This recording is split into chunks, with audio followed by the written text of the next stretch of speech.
استنباط احکام کی شرائط۔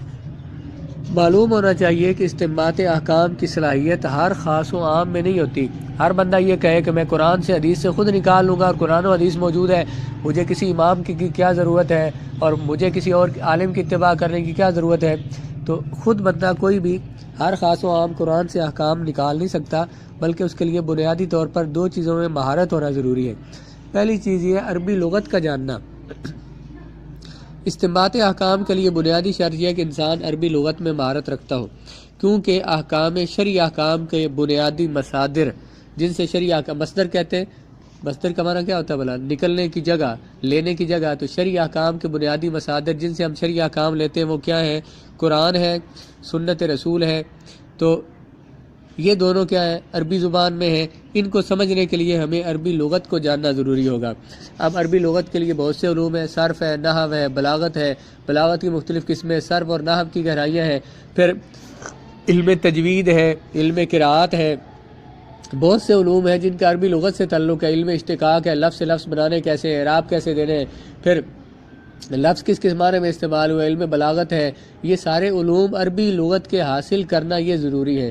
جو بندہ عربی قرآن و حدیث سے جو مسائل استنباط کرنا چاہتا ہے وہ تمام عربی علوم میں ماہر ہونا چاہیے۔ پھر شریعت کے مقاصد اور اسرار و رموز کا ادراک رکھتا ہو۔ شریعت کا کسی مسئلے میں مقصد کیا ہے، جو مقصد قرآن و حدیث کا، جو قرآن نے جو احکام دیے ان کے راز کیا ہیں۔ مثلا نماز کے لیے 5 وقت متعین کیے ہیں، علماء نے بیان کیا ہے کہ یہ راز کیا ہے کہ فجر کے وقت میں نماز کیوں ہے، پھر ظہر کے وقت میں کیوں ہے، پھر عصر کے وقت کیوں ہے، سارا دن نمازیں کیوں نہیں لازم ہے۔ تو شریعت کے مقاصد کو سمجھتا ہو کہ کسی شریعت کے حکم کا مقصد کیا ہے، اس میں فائدے کیا کیا ہیں۔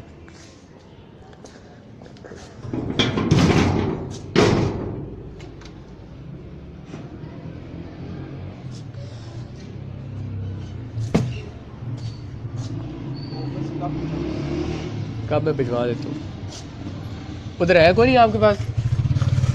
ادھر آپ کے پاس کوئی؟ اچھا آ جا۔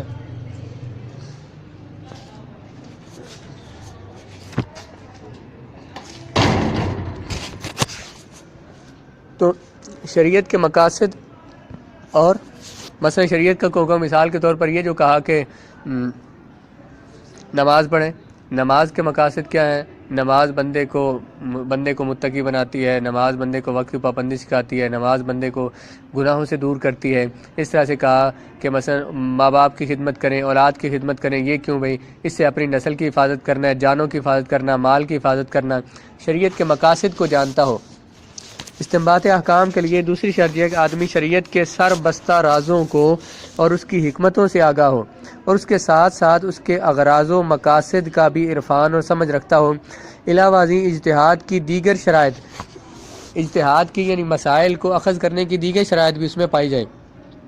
اب اگر ان شرائط کی روشنی میں صحابہ کے دور کا مطالعہ کیا جائے تو یہ بات اظہر من الشمس ہو جاتی ہے۔ اظہر من الشمس کا مطلب سورج سے بھی یہ بات زیادہ واضح ہے کہ خصوصاً فقہاء اور علماء صحابہ کرام میں یہ دونوں شرائط کامل اور اکمل صورت میں موجود تھیں۔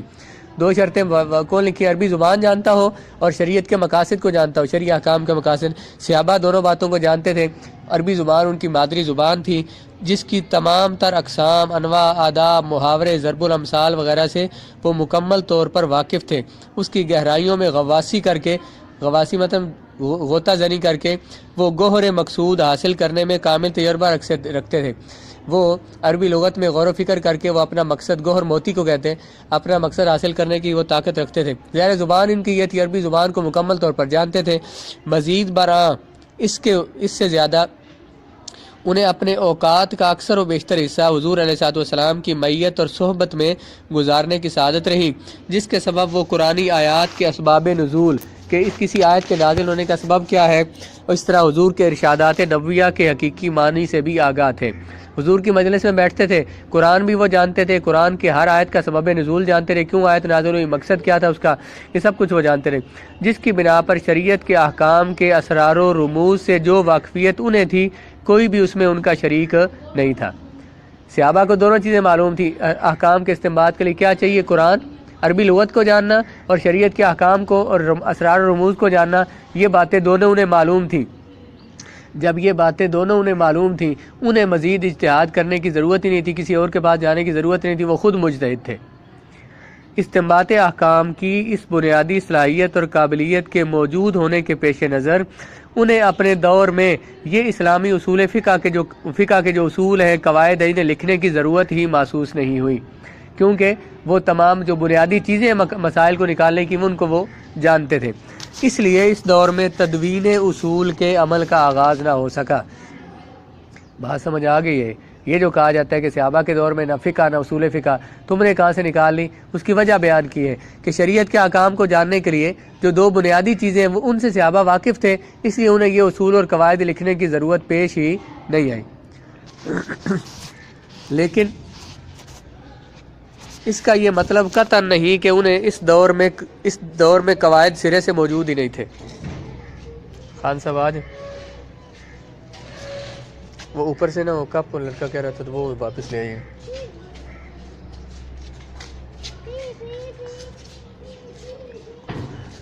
کہتے ہیں لیکن اس کا یہ مطلب بالکل نہیں ہے کہ اس دور میں مکمل طور پر قواعد بالکل موجود ہی نہیں تھے، یا ان کے فیصلے بغیر قواعد و ضوابط کے، بغیر اصولوں کی کیا کرتے تھے، ایسی بات نہیں ہے، بلکہ ان کے طریقے استدلال میں غور کرنے سے معلوم ہوتا ہے کہ وہ پیش آمدہ مسائل کا حل قواعد کے تحت ہی کرتے تھے۔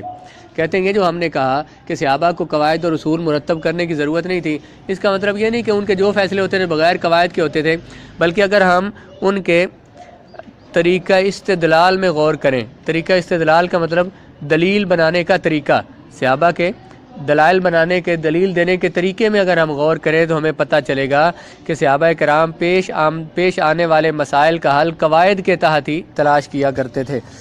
جیسے کہ صحابہ کرام میں مشورہ ہوا کہ شراب کی حد کیا ہونی چاہیے، کسی بندے نے شراب پیا، اسے سزا کیا دی جائے۔ کسی نے کہا کہ جو ہے نا اسے حضور کے زمانے میں جو تھا، حضور علیہ السلام کے زمانے میں شراب کی حد یہ تھی کہ کوئی شراب جس نے پی، جس کے پاس جو چیز، کسی نے جوتا مار دیا اس کو، کسی نے اس کو کوئی لکڑی ہے اس کے پاس وہ سوٹی مار دی، کسی نے کوئی شے مار دی، کسی نے کوئی شے مار دی۔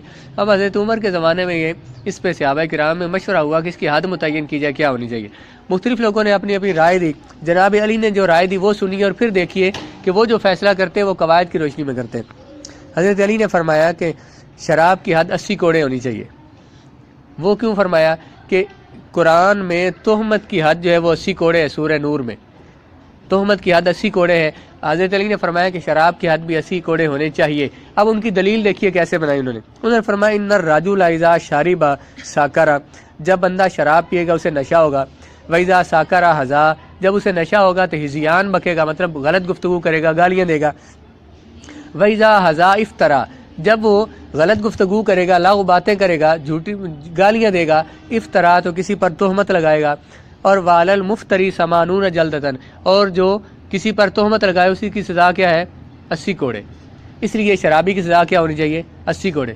دیکھیں ان کا انداز کیا بھلا کہ جو شراب پیے گا تو اسے نشہ ہوگا تو وہ غلط گفتگو کرے گا، گالیاں دے گا، گالیوں میں کسی پہ تہمت لگائے گا، کسی پہ زنا کی تہمت لگا دے گا، کسی کو مثلا اس نے نشے میں یہی کہہ دیا کسی کو کہ یہ حرام کا ہے، اس کا مطلب ہے کہ اس نے اس کی ماں پہ زنا کی تہمت لگائی، تو زنا کی تہمت لگی تو زنا کی تہمت لگانے والے پر کیا حد لازم تھی؟ 80 کوڑے لازم تھے، تو اس شرابی پر بھی 80 کوڑے لگا دیے جائیں۔ اب یہ ان کا انداز دیکھیے دلیل کا، تو وہ قواعد کے مطابق ہی دلیل بنایا کرتے تھے۔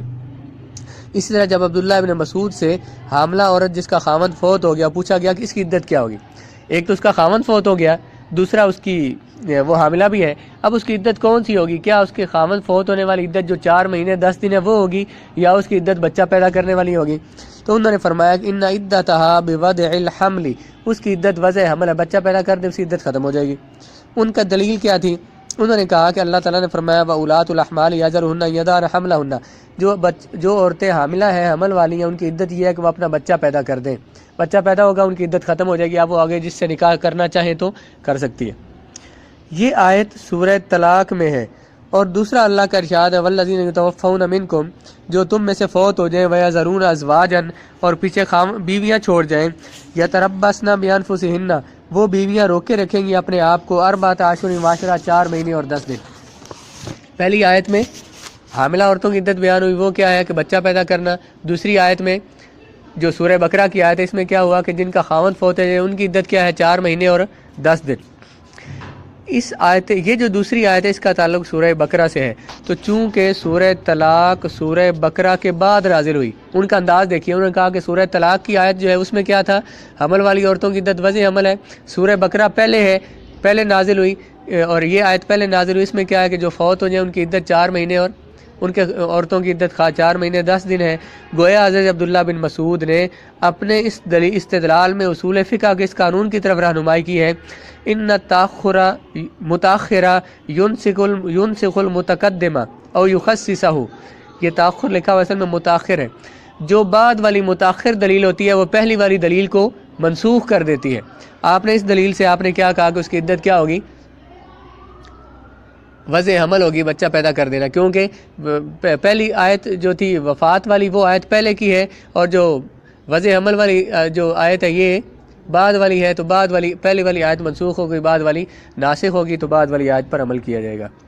تو ان مثالوں سے حقیقت کھل گئی کہ صحابہ کرام کا استدلال بھی، ان کا دلیل بنانے کا انداز بھی قواعد اور قانون کے مطابق تھا۔ چلو